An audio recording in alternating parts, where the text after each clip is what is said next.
দুনিয়াতে কষ্ট থাকবে, বিপদ আপদ থাকবে।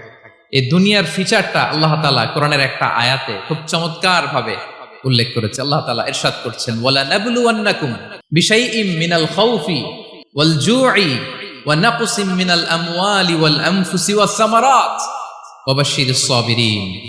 আল্লাহ তাআলা বলছেন, অবশ্যই অবশ্যই আমি তোমাদেরকে পরীক্ষা করব, ভয় দিয়ে, ক্ষুধা দিয়ে, সম্পদের ঘাটতি দিয়ে, আতঙ্ক দিয়ে, প্রাণনাশ দিয়ে, ফল ফসলের হানি দিয়ে পরীক্ষা করব।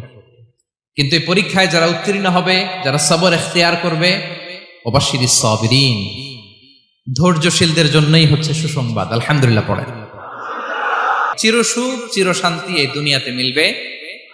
কোথায় মিলবে তাহলে? এটা মজার বিষয় হচ্ছে পরীক্ষাটা এক একজনের এক এক রকম। পুরো পৃথিবীটা একটা পরীক্ষা ক্ষেত্র, কিন্তু কারো প্রশ্নপত্রের সাথে কারো প্রশ্নপত্রের কোনো মিল নাই। সুবহানাল্লাহ।